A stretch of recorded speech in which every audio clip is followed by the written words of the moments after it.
How old are you? 17. 17, yes.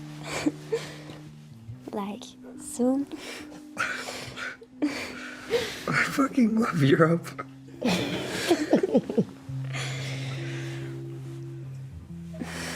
Give me that. Gaspard Noé, bonjour. Love, présenté à Cannes. C'est un film très personnel. C'est aussi une façon de montrer l'amour et de montrer tout l'amour. Avec tout ce que ça a de mauvais aussi. Hein. Quand on dit l'amour, on pense à un truc calme, paisible. La vérité, c'est chaque fois que les gens tombent amoureux, que mes amis, mes ennemis, moi, les autres, on se dit, tiens, on rentre dans une zone de plaisir, mais le problème de ce plaisir qu'on gagne ou auquel on a accès, c'est qu'il est accompagné de souffrance, de douleur, d'une peur inconditionnelle, de la perte de ce plaisir. Et l'amour, c'est une zone de guerre. Ouais. Et qui peut provoquer des insomnies, des souffrances, des convulsions. Et dans le film, il y a un peu tout ça. Ouais. Il y a cette forme de déprime, d'être victime finalement de la chair, victime du sexe aussi quelque part, pour le personnage principal. Ouais, en plus, c'est le personnage principal qui, effectivement, dès le début du film, on sait qu'il a perdu l'amour de sa vie, en tout cas celui qui dit l'amour de sa vie. Il dit, je ne suis qu'une bite, une bite ça ne fait que niquer, j'ai tout niqué, voilà, je suis un loser. C'est l'histoire d'un échec amoureux, Ouais. chronique d'un échec. Ouais. Il y a du sang, du sperme et des larmes. Ouais. C'est ce qu'il dit aussi. Ouais, non, du sang, il n'y en a pas beaucoup. Non. Pour une fois, mais lui il dit qu'il veut faire des films comme ça, mais dans le film, il y a des fluides, il y a beaucoup de dialogue aussi, mais il n'y a pas beaucoup de sang. Oui, mais il y a du désespoir, il y a de l'impression de perte de soi, Ouais. de chercher à travers l'amour, finalement, c'est quelque chose d'absolument vital. Ouais. Et quand ce vital s'en va, c'est quoi? C'est la mort? Ouais, oui, c'est l'attente l'attente de recommencer. C'est bizarre parce que j'ai eu des réactions de gens après la projection. Il y a beaucoup de gens qui me disent putain, je peux pas, je vais rentrer, je vais pas parler parce que ça fait ressurgir toutes mes histoires à moi, ça me déprime. Et le film est mélancolique, peut rendre mélancolique. Et il y en a d'autres qui m'ont dit oui, le film te donne pas envie de baiser ou de masturber. Au contraire, le film te donne envie de retomber dans une histoire d'amour digne de ce nom. Oui, mais c'est ça qu'il dit, le film. C'est une addiction hormonale, chimique, que l'est amoureux.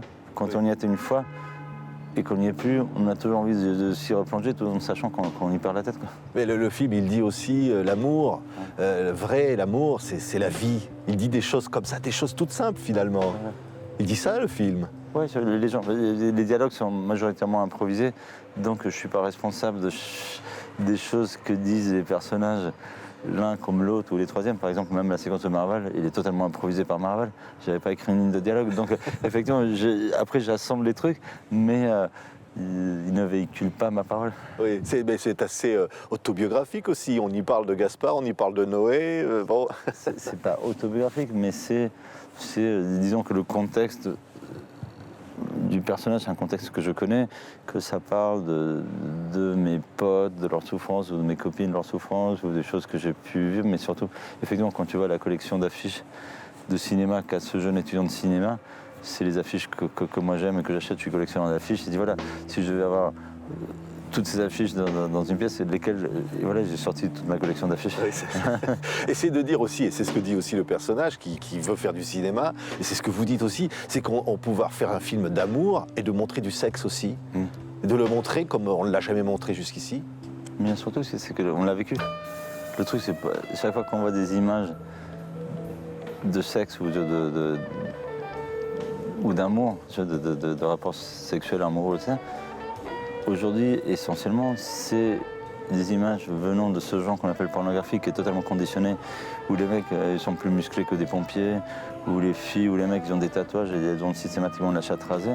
Moi, cette vision-là de la sexualité est à 100 milieux de celle que je connais. Et du coup, je me dis, voilà, essayons de ramener la représentation de l'acte sexuel ou de l'érotisme à des choses qui soient proches de la vie. Et c'est ça qui me manque. C'est pas le fait de... C'est pas que j'ai envie de voir un corps de femme nue. Ni l'envie de provoquer aussi. Non, ni provoquer. Le film, il n'est pas provoque. Peut-être que les gens s'attendaient à ce que je fasse Caligula en 3D. C'est pas du tout le cas. Non, le film, là, c'est plutôt un mélo introspectif, c'est ça, où la vision du bonheur dans la tête de ce garçon sont des moments de passage à l'acte amoureux. Oui. Et la 3D, c'est pour que le spectateur soit en immersion avec ce qui se passe. Il y a quelque temps, jusqu'à avant Avatar, il n'y avait pas vraiment de 3D probante. On se souvient tous d'avoir vu des films avec des pop-out, des choses qui sortaient de l'écran, ça, mais ça a toujours été très gadget. Et à partir des nouveaux systèmes digitaux où les films sont projetés en DCP et qu'il y a des nouveaux systèmes de lunettes, la 3D au cinéma est plus agréable à regarder. Oui. Il y avait un plan dans le film de Scorsese, Hugo Cabret, où il y avait Méliès qui parlait à la caméra, et pendant un long moment, il y avait comme un monologue, lui, filmé en plan poitrine. Et sur un grand écran, tu as l'impression d'avoir un buste géant qui parle, une sculpture géante. Et je me dis, tiens, ça m'a fait aimer la 3D. Les premières 40 minutes de comment ça s'appelle, Gravity m'ont halluciné. Parce que j'ai l'impression d'être dans un roller coaster et j'ai regardé, le film 7 fois, rien que pour voir comment il a fait le début. Mais Gaspard Noé, votre cinéma, c'est un cinéma sensoriel, c'est un cinéma de vibration, il y a de la musique, il y a des couleurs, il y a des flashs. C'est ça? Oui, il y a plein de choses qui ressemblent à mes films précédents. D'ailleurs, il y a des autocitations à des objets de mes films précédents ou des choses comme ça. Ou même j'ai recyclé un plan qui est de Enter the Void que j'ai mis en 3D. Je me dis, voilà, c'est... Oui, quelqu'un a fait un plan qu'on décrira pas là, mais... On peut. Bon, mais ouais, la question c'était quoi déjà? Mais c'était que vous êtes dans un flash permanent. Oui. C'est une sorte de trip sensorielle, votre cinéma. Mais il y a des choses qu'on reconnaît, genre les boîtes de nuit avec des couleurs qui vivent. D'ailleurs, c'était le même chef opérateur qui a fait les images, donc tout ça on reconnaît. La 3D et la sentimentalité en plus étaient moins présentes avant. La 3D, d'ailleurs, je n'avais pas fait 3D avant, mais les musiques de Bach, d'Eric Satie, et même d'autres morceaux de musique contemporaine, mais qui sont très tristes, font que je rentre dans une zone qui n'était pas vraiment la mienne avant. Oui. C'est le film, il dit quoi? Il dit l'amour, c'est voilà. C'est une zone de guerre. L'amour, c'est une zone de guerre. Ouais, c'est ça.